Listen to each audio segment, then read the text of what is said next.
una perspectiva política y legal. A continuación, cada una de nuestras panelistas hará su respectiva presentación, nombre y actividad. Bienvenidas y bienvenidos. En primera instancia, invito a Kathleen Ley a presentarse.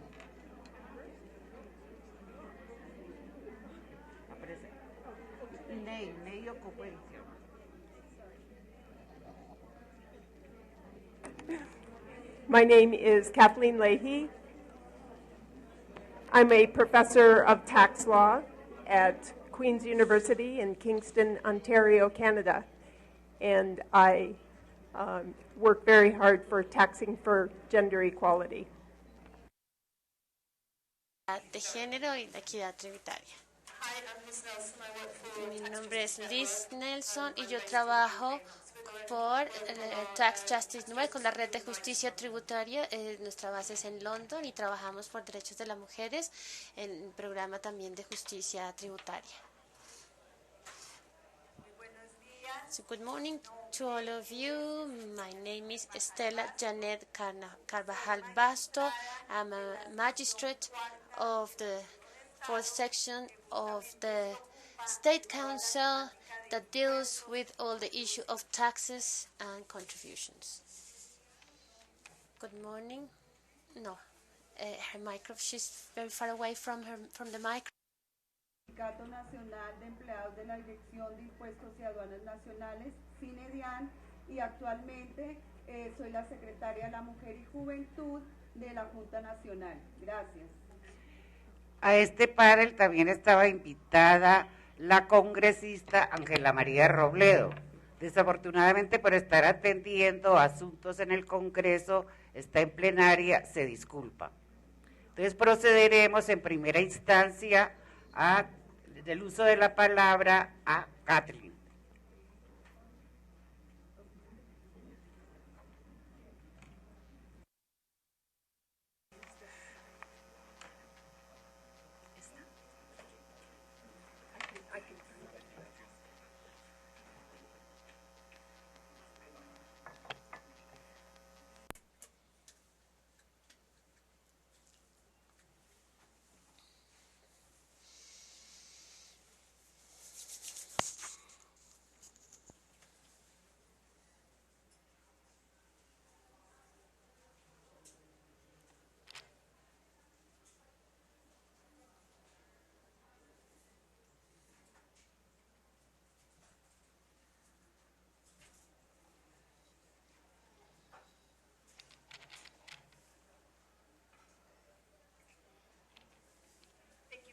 Muchísimas gracias.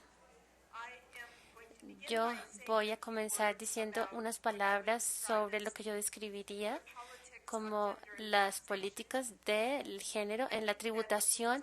Creo que este es el resultado de todo el trabajo que se ha estado realizando en esta área en los últimos años, y es claro que la tributación de las mujeres se ha convertido en un tema muy político, y para poder progresar en esto es necesario para poder revertir las reglas del sistema tributario, y para poder lograr una equidad de género es necesario tributar, grabar y gastar para que haya igualdad. Esto empieza con comenzar a hacer planes para poder reemplazar los impuestos como el IVA con impuestos a la renta progresivos y también impuesto al capital. Y para basar este barco alrededor de este principio fundamental porque la tributación está en la historia de la humanidad, y solamente tributar, solamente en la base de que se puede pagar. La capacidad de pagar va junto con la capacidad de sostenerse a uno mismo. Y cuando una persona no se puede mantener a sí misma, entonces la persona no debería pagar ningún tipo de impuestos. Por otro lado, los que sí se pueden sostener, mantener a sí mismos, que pueden cuidarse a sí mismos, a su familia y a su futuro, deberían estar pagando más impuestos. y entre más ingresos, entre más capital, entonces más impuestos deberían pagar.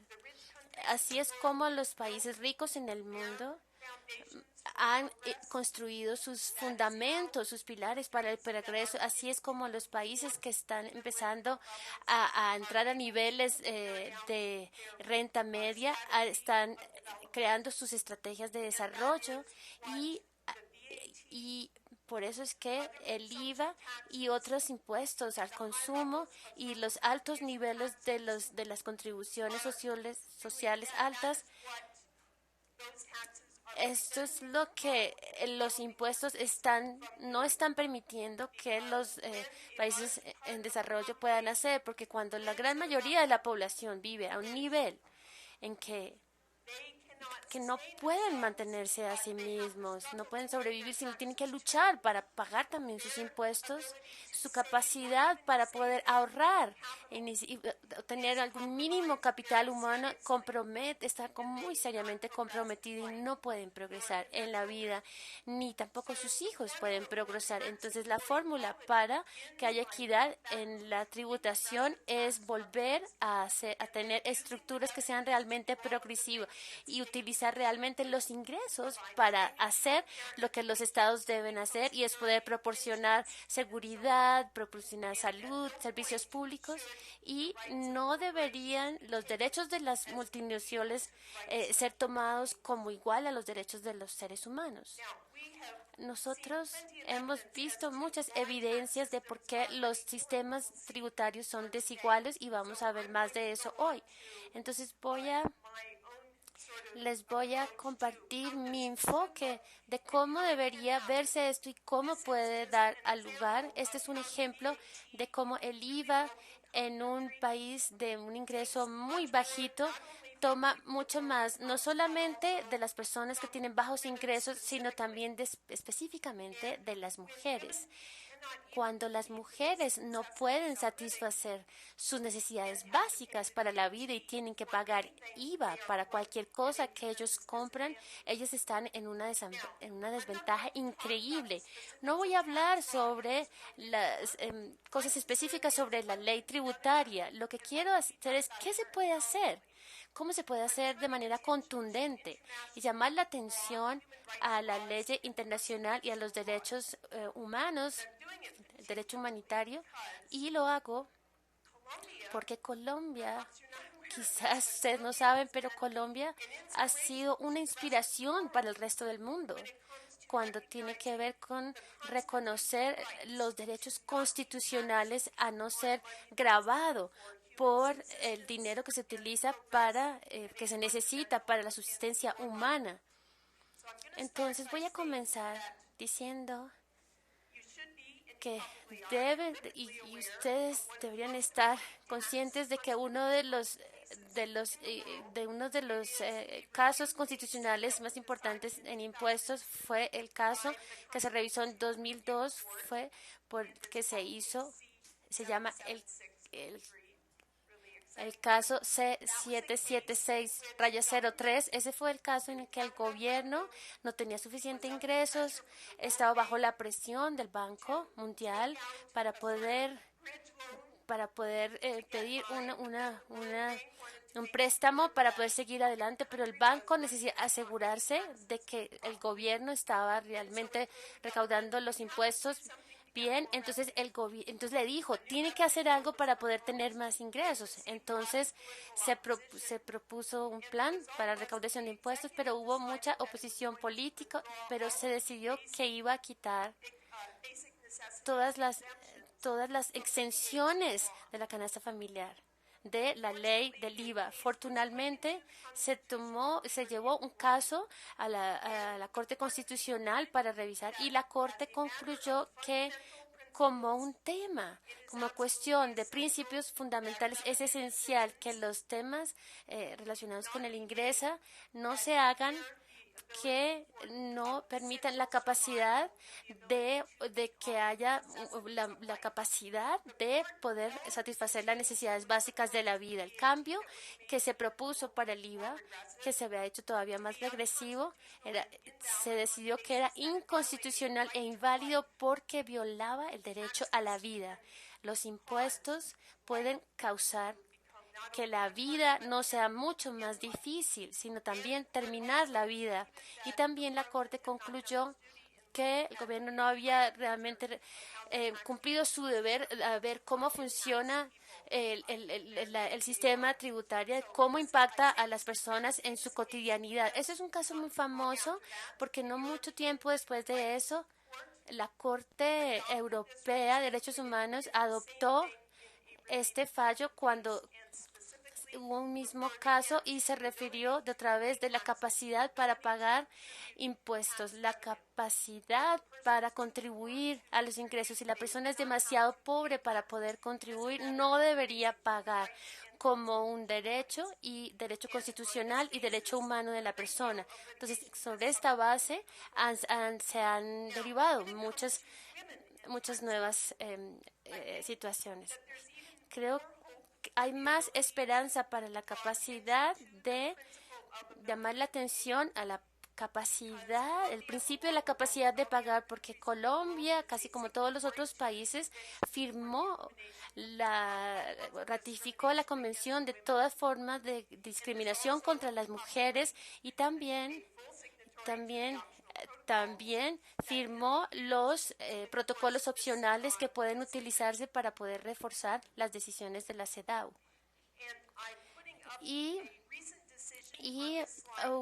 Puse aquí esta decisión que se bloqueó, es un bloque en Holanda, los Países Bajos, porque fue un caso que se llevó bajo el protocolo opción sobre la Convención de la Discriminación contra la Mujer. En la Corte no solamente encontró que una provisión, una disposición fiscal violaba derechos fundamentales y también la equidad de género, y esto estaba relacionado con la discapacidad por maternidad, la licencia de maternidad, porque dañaba a las mujeres y a todas las mujeres que habían entrado, y que le privaba a las mujeres que eran independientes de tener el derecho a tener esta licencia de maternidad.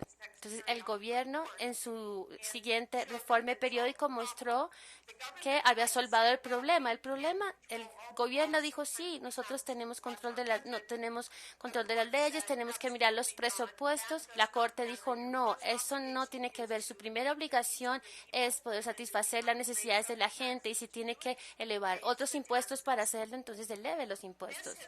Esto ha sido seguido por una decisión similar que ocurrió en Canadá el año siguiente, y en ese caso el problema era falta de cualquier tipo de disposición para las mujeres indígenas que muy frecuentemente estaban enfrentando violencia, hambruna, porque vivían en zonas en donde estaban relacionadas con áreas en donde estaba extrayendo gas, por ejemplo, o había minas de carbón. Entonces, el protocolo opcional dice que los gobiernos tienen que tomar responsabilidad, no pueden simplemente lavarse las manos y decir, no, es la responsabilidad de otro gobierno. Si el gobierno firma la convención, entonces ellos son vinculantes. Como resultado de otras quejas a través de la CEDAW que se presentaron a través de estos informes permanentes, también se vio que hubo decisiones de la CEDAW y las obligaciones de los gobiernos para que pongan en marcha un sistema tributario o políticas tributarias que sean justas también para las mujeres, y también que son afectadas porque también son afectadas por la evasión de impuestos de las multinacionales. Y lo que vemos también en la CEDAW es que también nos vamos en la dirección de, por ejemplo, forzar a las corporaciones y los bancos en Suiza para poder llevar una auditoría en cómo pueden respetar las mujeres cómo pueden hacer para que no, cómo se permiten que los grandes poderes escondan dinero en sus países y que están afectando las estructuras en muchas partes del mundo. El mismo tipo de decisión se hizo el año pasado en relación con Canadá, porque demasiadas mujeres les estaba haciendo daño porque estaban cerca de actividades de minería. Entonces, el gobierno ahora es responsable, o se dice que es responsable por por no regular a estas corporaciones. Esto es solamente la punta del iceberg, la punta de lo que el CEDAW puede hacer. La lista de reportes que hay en esta diapositiva se relacionan con las cuestiones específicas de los derechos de las mujeres a una integridad económica y el derecho a ser grabadas como individuos. En 1994, en la Holanda, el reporte de la CEDAW concluyó que consistentemente encontró que había discriminación sustantiva y discriminación sobre la base de sexo, que le estaba privando a las mujeres para tener derecho a tener la misma paga, el derecho a ser grabadas también como individuos y no ser grabadas o tener que pagar impuestos como personas casadas, y es lo mismo año tras año. Algunos países han tenido que pasar 2 veces antes de que empezaron también a cumplir, y la CEDAW está volviéndose más agresiva en términos de estas decisiones. Entonces, todos los problemas que nos vamos a encontrar en tratar de grabar por la equidad de género, si los gobiernos no colaboran, se pueden llevar a la Corte Constitucional aquí y se pueden llevar también a la Corte Interamericana de Derechos Humanos, que ha estado muy activa, y también se puede llevar a la CEDAW, tanto en los procesos de informes permanentes, y las organizaciones de la sociedad civil lo pueden hacer, y también se pueden llevar para que el protocolo opcional de la CEDAW también pueda aquí funcionar. Así que tenemos muchas herramientas aquí.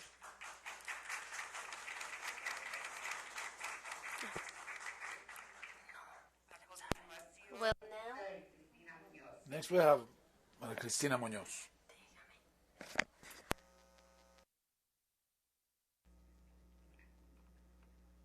Y le recordamos a las compañeras el acompañamiento hoy en la Corte Constitucional, donde vamos a radicar nuestra demanda por la exclusión del impuesto a las toallas higiénicas y tampones. Ya Natalia les había hecho la invitación, sin embargo, vale la pena recordarles.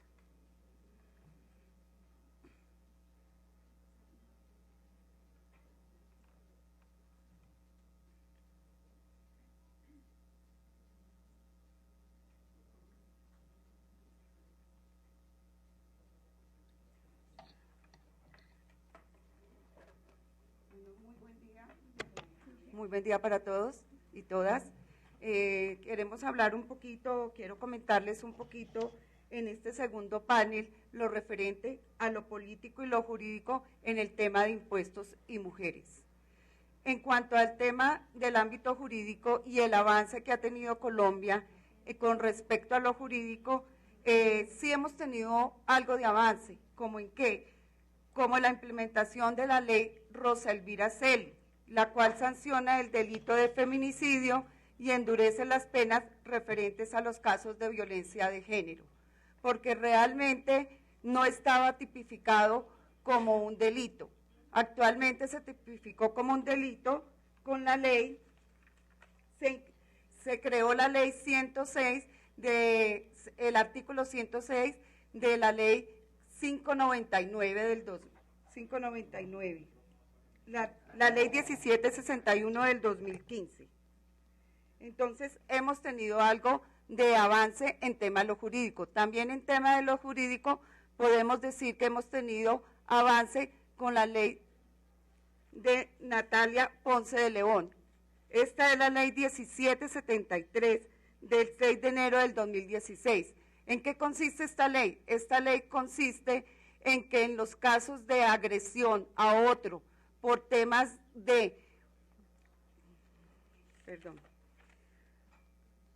por temas de ataques con ácido, se incrementó las penas de 150 a 360 meses de prisión y una multa por salarios mínimos legales, dependiendo de la gravedad de la agresión. Estas agresiones, la prisión va hasta 360 meses de prisión. Entonces realmente podemos ver que se ha visto en Colombia un avance en el tema jurídico. Debemos seguir trabajando como mujeres para que realmente otros temas de violencia que no están tipificados como delitos se tipifiquen y lleguen a ser encarcelados y tengan temas de prisión, porque hay algunos delitos que son escarcelables. Entonces, la idea es seguir trabajando en este ámbito, pero realmente pues algo se ha logrado, pero debemos seguir adelante en este trabajo y esta tarea como mujeres.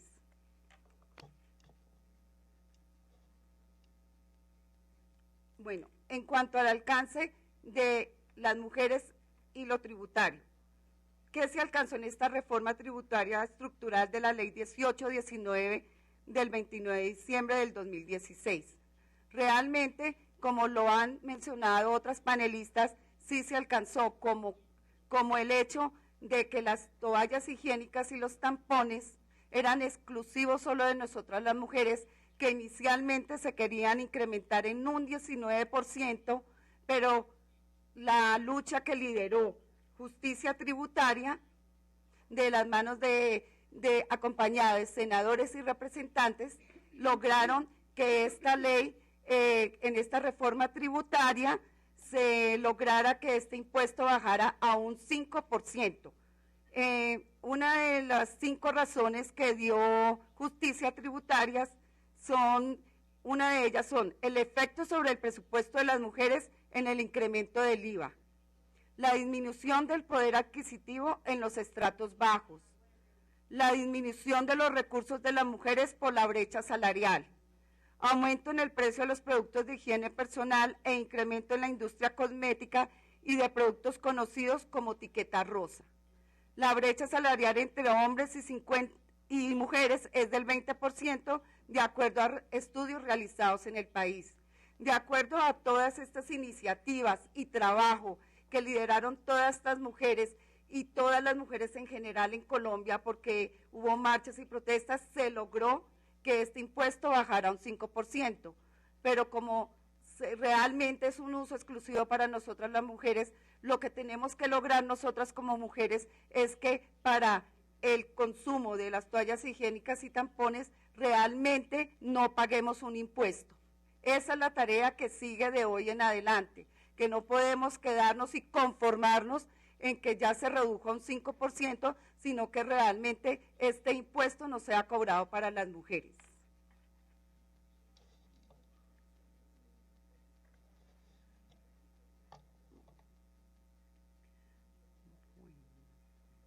Aquí habla el artículo, es el 185 de la Ley 1819 del 29 de diciembre del 2016, donde modificó el artículo 468-1 del Estatuto Tributario.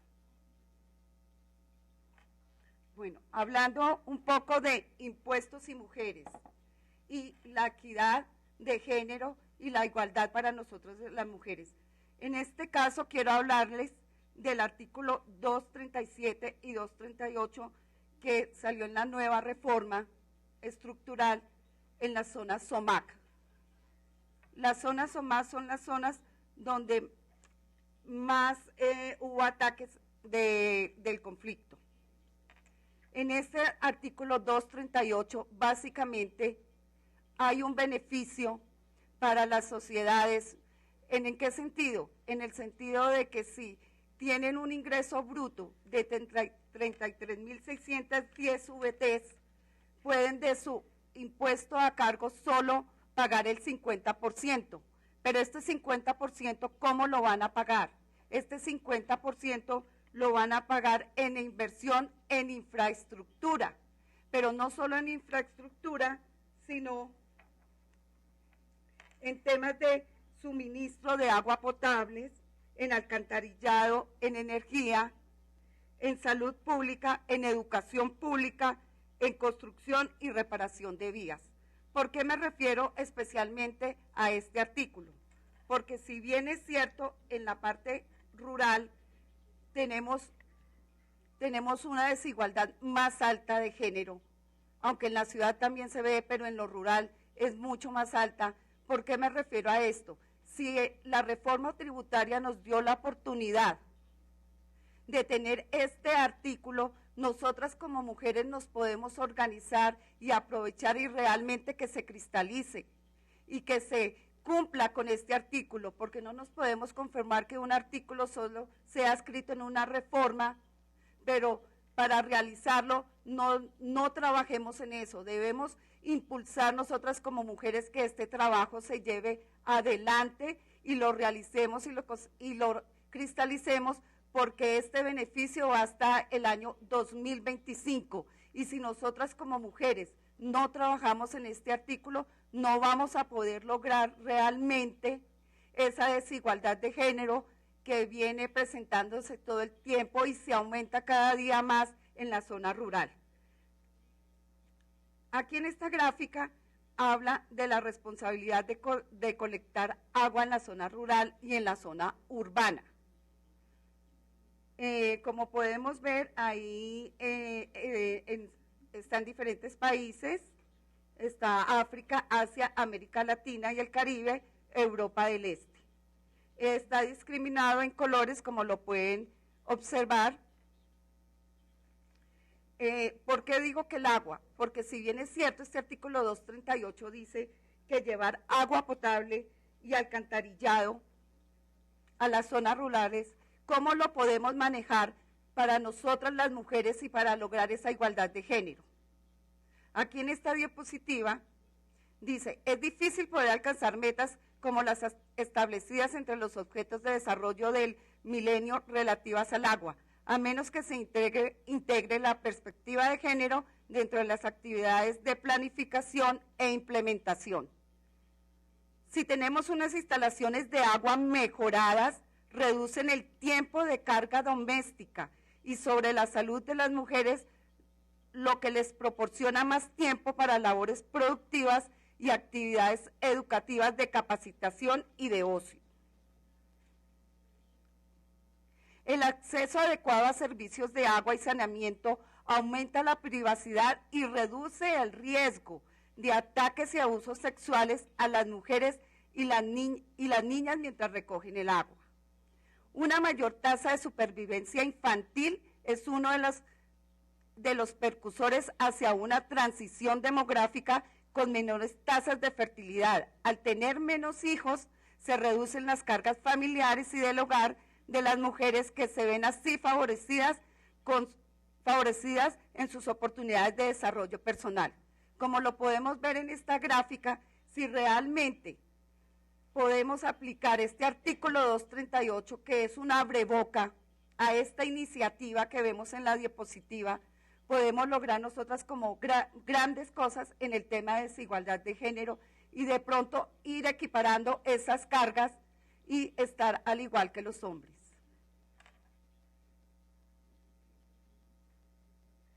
Bueno, compañeras, esto era un poquito de los que les quería comentar. También quiero adicionar que paralelamente en el trabajo que ustedes estaban haciendo estos 2 días de este encuentro mundial, CINEDIAN estuvo también trabajando de la mano en un encuentro de mujeres a nivel nacional de las Secretarías de la Mujer y Juventud. ¿Por qué? Porque nosotras como mujeres también nos debemos involucrar y queremos involucrarnos más en esta desigualdad de equidad de género, en tema tributario, en tema de impuestos, en tema de desigualdad salarial. Entonces hicimos un trabajo de 2 días y llevamos unos proyectos de trabajo en cada una de nuestras subdirectivas para irlo realizando y generando y realmente vincularnos a todas estas campañas que viene siendo justicia tributaria, senadoras, representantes a la Cámara. Si bien es cierto, CINEDIAN ha trabajado en estos temas. ¿Cómo en qué temas? Hemos trabajado mediante negociaciones colectivas, logramos que las mamás en época de lactancia ya no tuvieran esta época de lactancia de 6 meses, sino que ya se logró que su época de lactancia sea 1 año. También logramos la flexibilidad de horarios para las madres cabezas de familia. ¿En qué lo logramos? Tenemos 5 horarios de flexibilidad para las madres cabezas de familia. ¿Para qué? Para que puedan estar más tiempo con sus hijos y tener una unidad familiar mejor. Estos horarios tenemos de 6 a 3, de 7 a 4, de 7:30 a 4:30, 8 de la mañana a 5 de la tarde, 8:30, 5:30. Como pueden ustedes ver, compañeras y compañeros, Cinedian ha hecho este trabajo y quiere impulsar y liderar no estas tareas y estos trabajos y estos grandes logros que debemos llegar a construir, no solo al interior de nuestra entidad, sino fuera de nuestra entidad. Estamos en campañas de trabajo, de ir a las veredas, conocer las necesidades de las mujeres, qué necesitan, qué es lo que están pidiendo ellas y que realmente con una reforma tributaria o con una equidad de género lo podamos lograr. Gracias.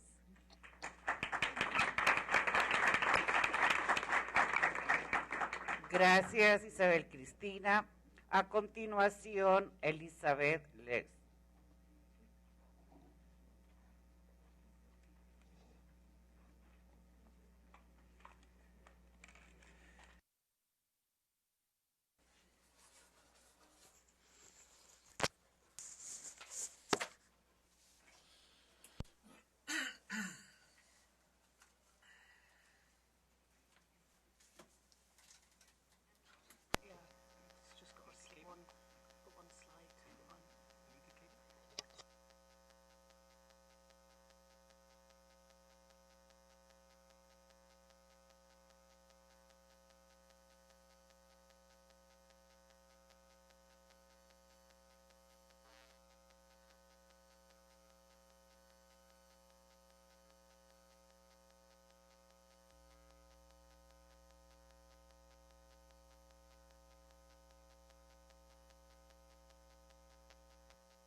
Hi, so thank you.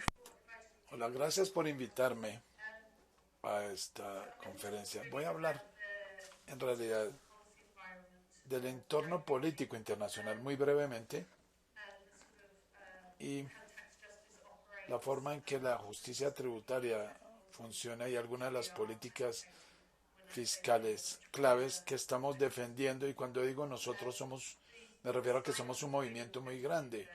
Voy a dejar aquí un momento esta diapositiva y, como dije ya, hacia el final de mi presentación. Y esto nos mostrará más o menos la situación norte-sur. Quiero concentrarme muy rápidamente en 2 ideas que tienen que ver o que son críticas a la realización de los derechos de las mujeres y de la agenda sobre equidad de género de forma más general. Aquí estamos hablando de transparencia y las personas presentes aquí durante los últimos 2 días han hablado bastante sobre este tema. Y creo que nuestra capacidad de incluir estos atributos a los sistemas tributarios será un indicador de nuestro éxito. Y desde luego las fuerzas políticas y las instituciones políticas que gobiernan o que rigen las políticas fiscales a nivel internacional van a tratar de continuar diluyendo nuestros esfuerzos por incorporar esos principios en el sistema, de manera que tenemos que tratar de lograr esto por medio de incidencia política y de presión política, para que de forma completa y progresiva logremos una transparencia que a su vez significa estabilidad. Para aquellos y aquellas que no estuvieron aquí ayer, un poco sobre la red de justicia tributaria. Esta es una red que se estableció en 2003 porque una red de abogados, científicos, contadores, antropólogos y otros expertos, incluidos abogados de derechos humanos, que comparten un sentido común de las debates internacionales alrededor de las políticas fiscales y de la transparencia, se dieron cuenta que estas no reflejaban verdaderamente la escala y la naturaleza del problema que están encarando los países de bajos ingresos, pero incluso los países de altos ingresos. Y con el tiempo esa fue la agenda que la red se ha propuesto llevar adelante para encontrar soluciones políticas. Creo que inicialmente no fuimos muy utópicos ni tan realistas, pero de hecho creo que nos hemos constituido en la base de la agenda política sobre materia fiscal en el mundo. Entonces, el sistema fiscal internacional, creo yo, se diseñó hace más o menos unos 100 años, lo diseñaron hombres y antes de la era del Internet, y por eso creo que aquí no cumple verdaderamente unos fines públicos, porque tiene que ver más con tecnologías de la información, la ideología del mercado libre no ha comprendido verdaderamente cuáles son los fines, y creo que el comportamiento de quienes, tanto individuales como empresas que evitan el pago de los impuestos y que evaden los impuestos, creo que confían más bien y se basan más bien en la realidad de que pueden ejercer libremente sus actividades a través de las fronteras y en distintas jurisdicciones. Y ya oímos a varias personas hablar de cómo los impuestos tienen un efecto enorme, muchas veces oculto en nuestras vidas cotidianas, y algo que es monstruoso. En las mujeres afectan lo que compramos, cómo lo compramos, los impuestos sobre los servicios que adquirimos localmente, y qué es lo que puede hacer o no hacer el gobierno. A las empresas se les incentiva a esas conductas. Esto afecta las oportunidades educativas de nuestras hijas e hijos. Esto afecta el cuidado materno, el cuidado de los hijos.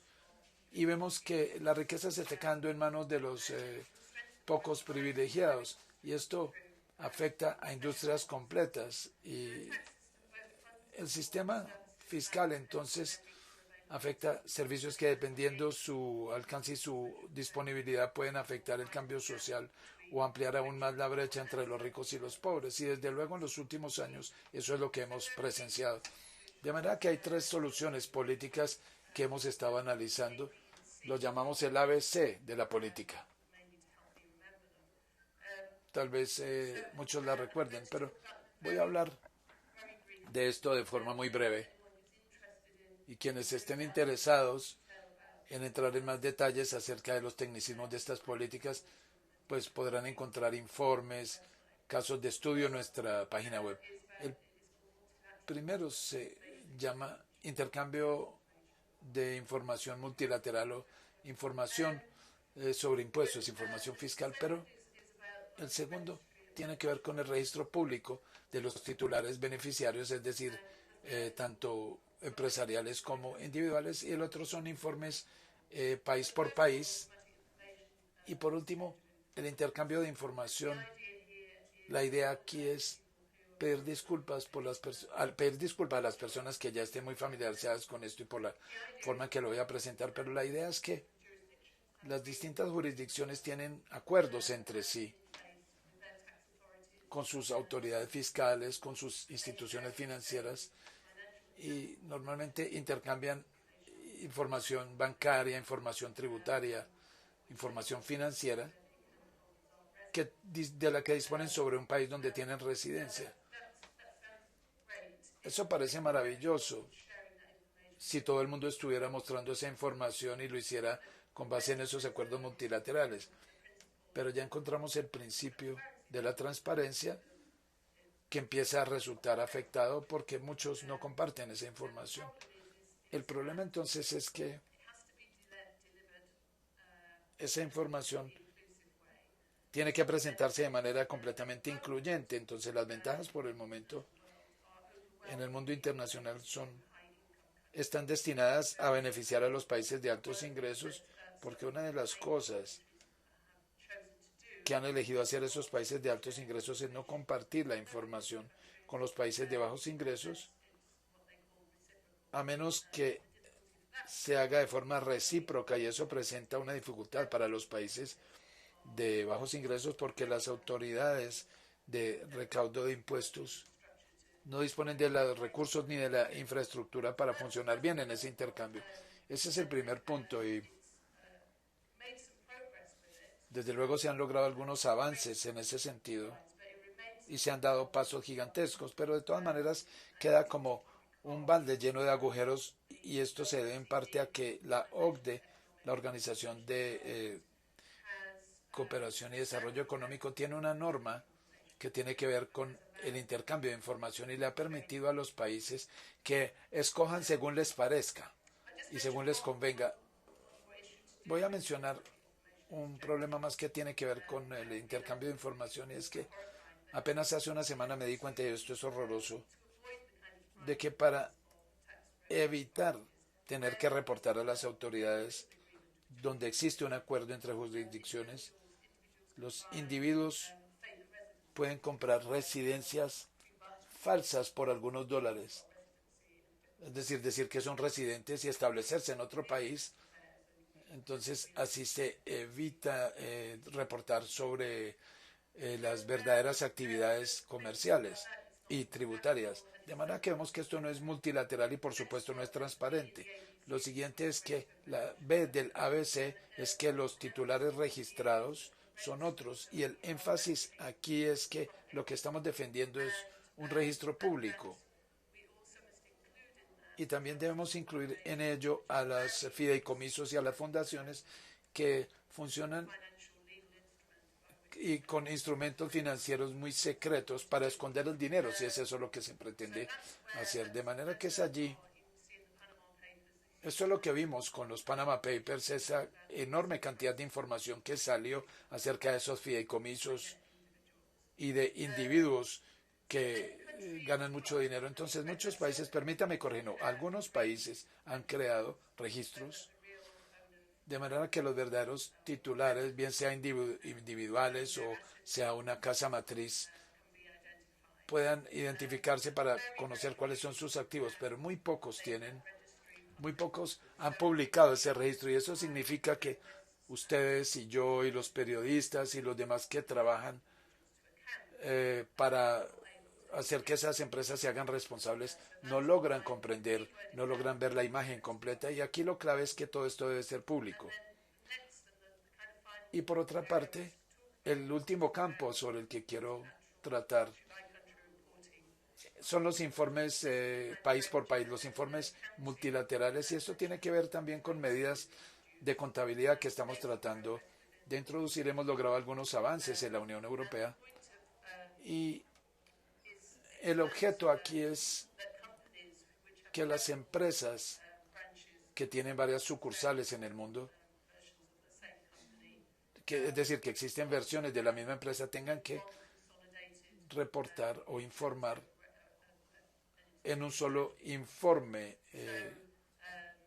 a las instituciones financieras, es decir, que sus utilidades y sus activos y sus ventas y sus empleados, todo esto se informe en un mismo sitio. La idea de esto es comenzar a recortar la mala competencia de precios, los precios de transferencia, para que las utilidades puedan fluir de un país, para evitar que las utilidades salgan de un país y lleguen y terminen llegando a un paraíso fiscal.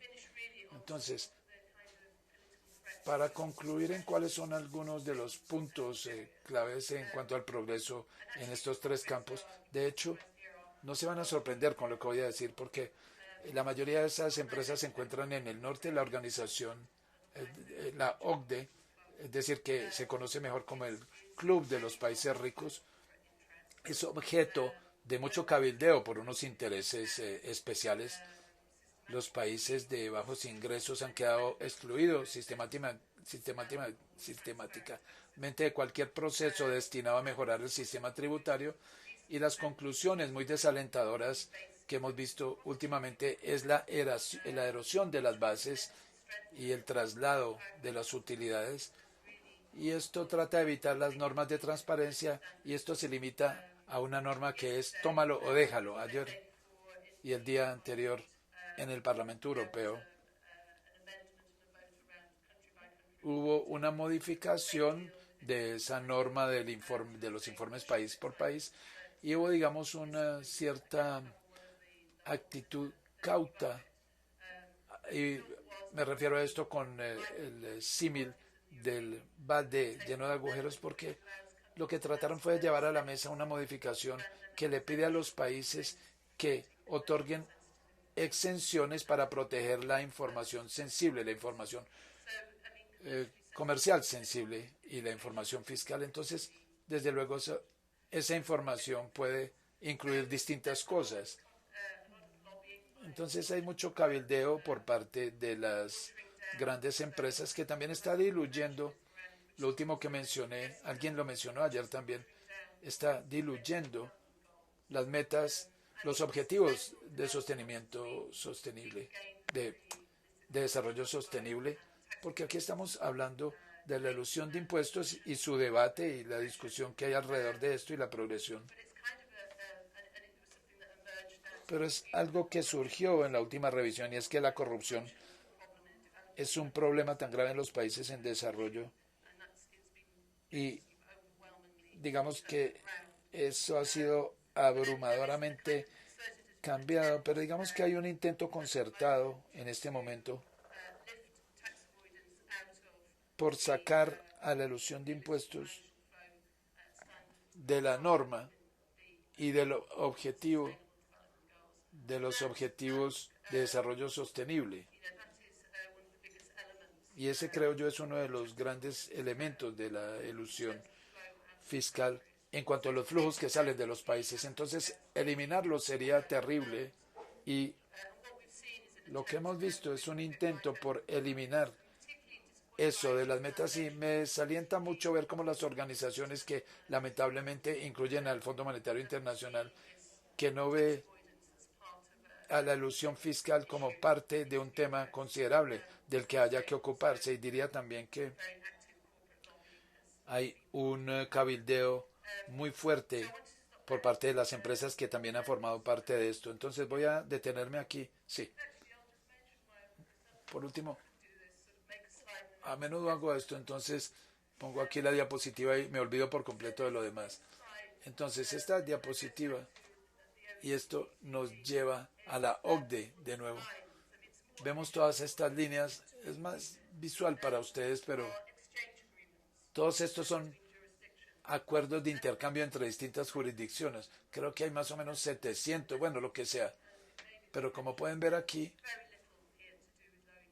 esto tiene que ver muy poco con los países de bajos ingresos. Volvemos a lo mismo. Este es el club exclusivo de los países ricos. Muchas gracias.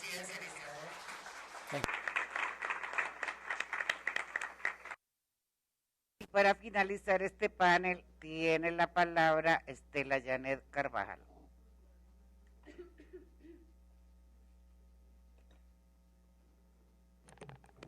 Muchas gracias. Lo primero es, en nombre de la Comisión Nacional de Género, agradecer la invitación que amablemente nos han hecho llegar para acudir a este evento. Nos acompaña la presidenta de la Comisión Nacional de Género, que es la doctora Margarita Cabello. Ella es magistrada de la Corte Suprema de Justicia. Igualmente nos acompaña la doctora Estela Comto Díaz, quien es magistrada de la sección tercera del Consejo de Estado y es la representante de este cuerpo colegiado en la Comisión Nacional de Género. Quiero a manera general comentarles que la Comisión Nacional de Género viene operando desde hace varios años, que la Sala Administrativa del Consejo Superior de la Judicatura ha expedido distintos acuerdos. Es una forma de presentarnos ante ustedes, contarles que se ha preocupado la rama judicial de formar a todos sus servidores en torno a los temas de género y además en hacer fuerza para que en las decisiones judiciales se aplique el principio de igualdad, de no discriminación y el enfoque de género. Sí ruego a ustedes que tengan un poco de paciencia con nosotros, por cuanto el examen que podemos hacer es de tipo más que todo descriptivo, más que valorativo, porque como ustedes también saben, en la rama judicial, la Corte Constitucional, por ejemplo, hace el control abstracto de legalidad de las leyes, y de esas leyes, pues muchas tienen que ver con tributos. De igual manera, el Consejo de Estado ejerce el control de constitucionalidad y de legalidad, tanto de actos del orden nacional como del orden territorial, que tienen que ver con toda esta temática, incluidos los actos que profiere la DIAN, que ya hemos tenido aquí dos muy buenos expositores, y que es la entidad que se encarga en Colombia de velar por el buen recaudo de los tributos. Descendiendo un poco al tema, lo primero que quiero indicar es que en esta rama judicial, y un poco respondiendo a esa población femenina que tiene el país, que supera el 50%, dentro de los servidores, servidoras judiciales, también tenemos un número superior a los 31.148, de los cuales el 53% son mujeres. En la rama judicial, hasta el nivel de los tribunales, se ingresa por concurso de méritos, o sea, quienes son jueces, secretarios, dependientes judiciales, magistrados de los tribunales, ingresan por concurso de mérito. Y se puede decir que más o menos hasta jueces del circuito, la proporción de las mujeres que ha irrumpido en la vida universitaria con mucha fuerza es superior. Y ya a medida que se va afinando la pirámide, se disminuye, no obstante lo cual en la Corte Suprema hay 3 mujeres, en la Corte Constitucional hay 3 mujeres, en el Consejo de Estado tenemos 7, y en el Consejo Superior de la Judicatura tenemos 5 o 6 mujeres. Quiero también destacar como un hecho importante para las mujeres en Colombia, que el año pasado tuvimos en las 3 altas cortes representación femenina. Esto es, en la Corte Constitucional estuvo la doctora María Victoria Calle, en el Consejo Superior la doctora Gloria Estela Díaz, y en la Corte Suprema de Justicia la doctora Margarita Cabello como presidenta de la Corte, y pido un aplauso porque es un hecho muy singular en Colombia eso.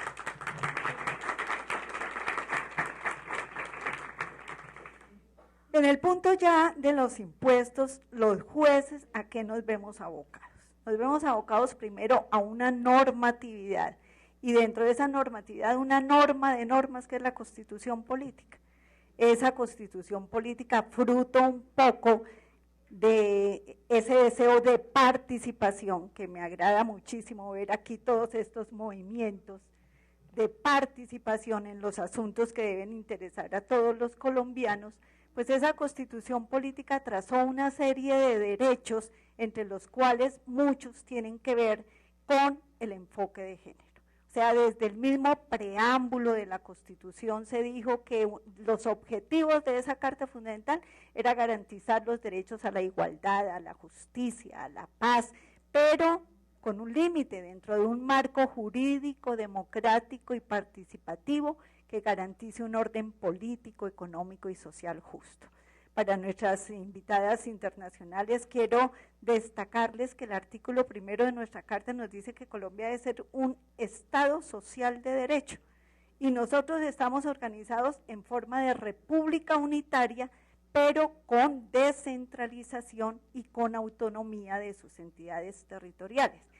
Eso hace que, por ejemplo, a nivel normativo y en tiempos de paz, tanto el Congreso como las asambleas departamentales, como los consejos distritales y municipales, puedan establecer impuestos, contribuciones fiscales, contribuciones parafiscales, y en esa medida pueden determinar sujeto activo, pasivo, hecho y base gravable y la tarifa de los impuestos. Obviamente a nivel territorial, esa autonomía que se le reconoce a las entidades territoriales de establecer sus impuestos tiene que estar sujeta a la ley y tiene que estar sujeta a la Constitución. Entonces, a nivel de la Constitución, como les digo, encontramos una amplísima gama, el preámbulo, el artículo 1, el 2, el artículo 13, que nos habla de la igualdad y no discriminación, un artículo que en la nueva Constitución nos hace pasar de esa igualdad formal a una igualdad material, porque dice, la expresión clásica, no debía, se prohíbe todo lo que rompa con el principio de igualdad y no discriminación, por ejemplo, por razones de sexo, pero obliga al Estado a tomar medidas en favor de grupos discriminados y marginados y a adoptar políticas económicas para hacer realidad eso. Entonces, es importante que todos y todas conozcamos lo que dice esa Carta Fundamental. Y esa Carta Fundamental nos habla también en el artículo 43 de que las mujeres y los hombres tenemos iguales derechos y oportunidades, pero que se debe dar una protección especial a la mujer, cabeza de familia. El artículo 53 también da una protección especial a la mujer trabajadora, a la mujer en estado de embarazo. El artículo 107, ahorita que habla de participación política, pues también dice que se debe tener en cuenta ahí un enfoque de género.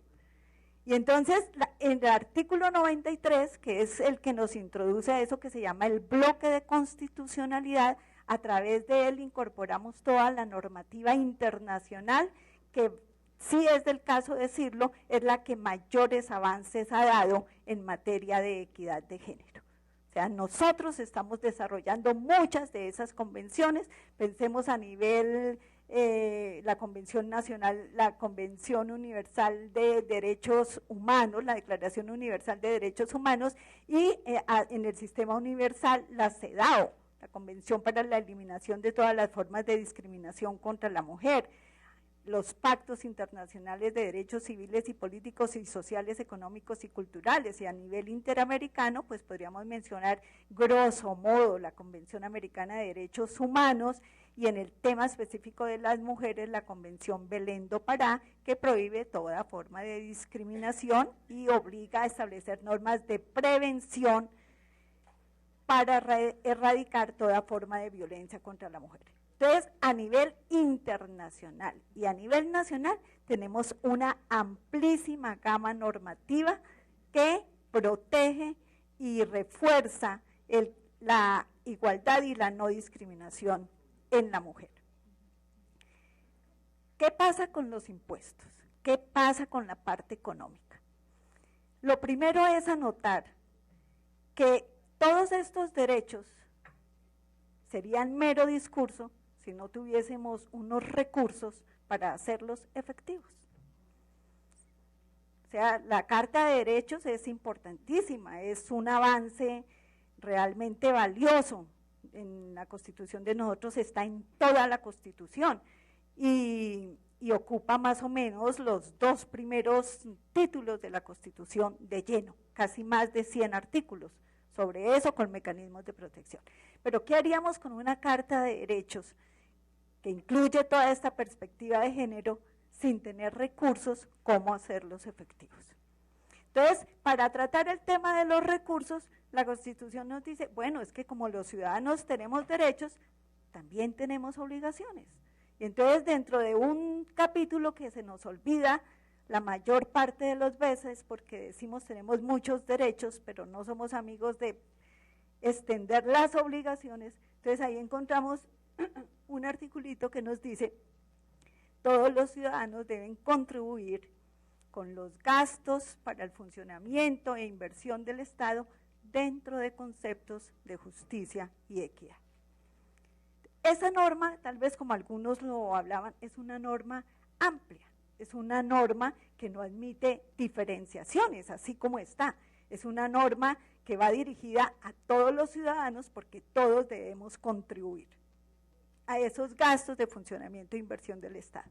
Pero más adelante encontramos otras normas que nos dicen, sí, pero un momentico, es que esos impuestos que el Congreso puede decretar y las asambleas departamentales y los consejos distritales y municipales deben respetar unos principios. ¿Y esos principios cuáles son?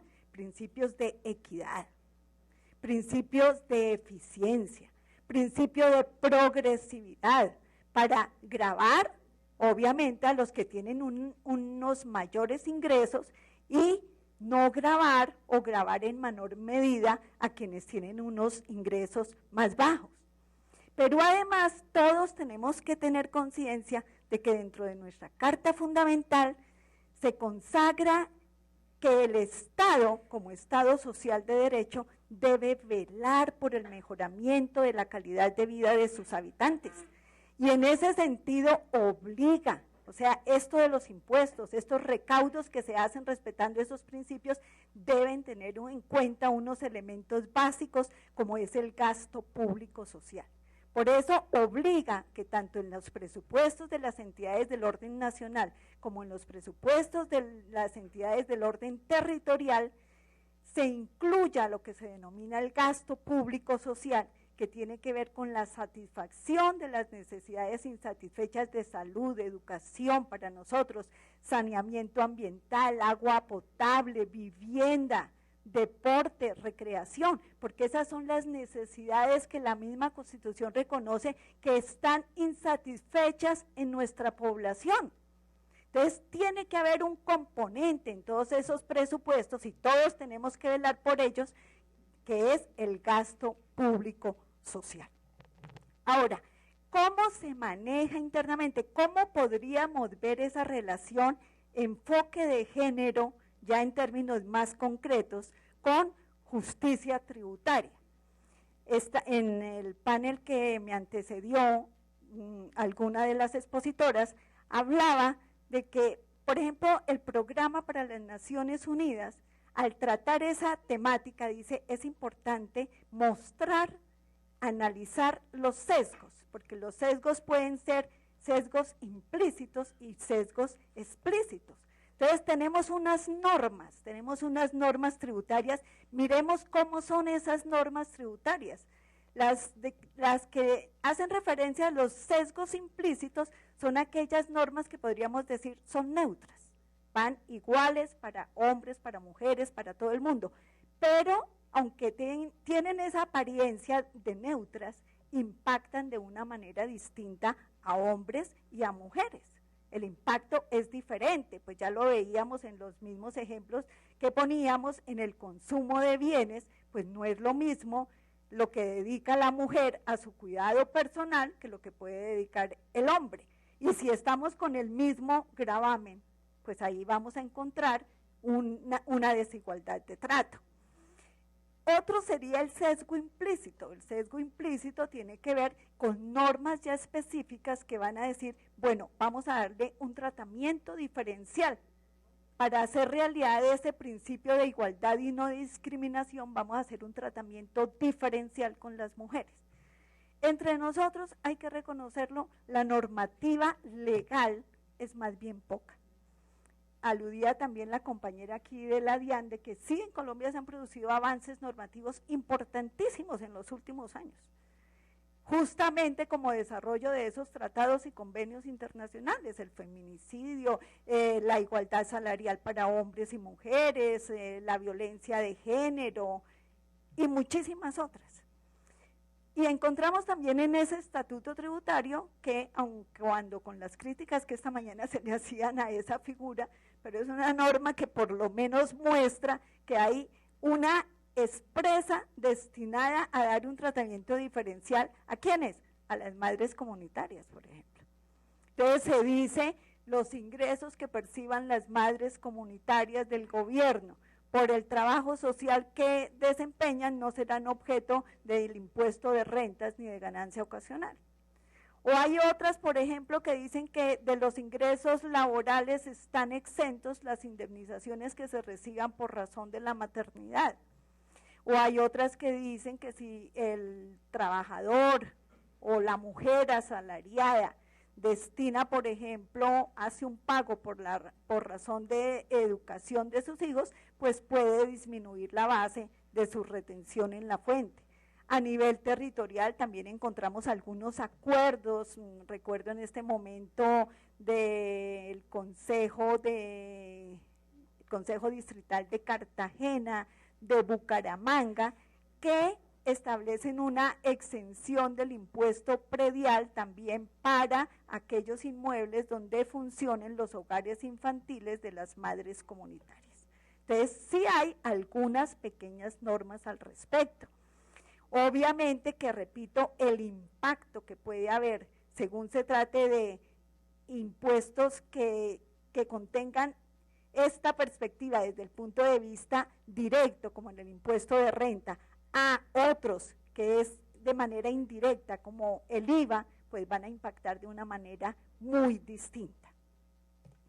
Finalmente, quería comentarles que incluso el Parlamento Europeo, también al que hacía referencia, mirando la situación en Europa, ha establecido o ha hecho algunas recomendaciones de políticas tributarias un poco para lograr esa igualdad y no discriminación, que tienen que ver con el estímulo a ciertas actividades. Por ejemplo, si las mujeres van a crear una empresa, decir que no son sujetos de impuestos.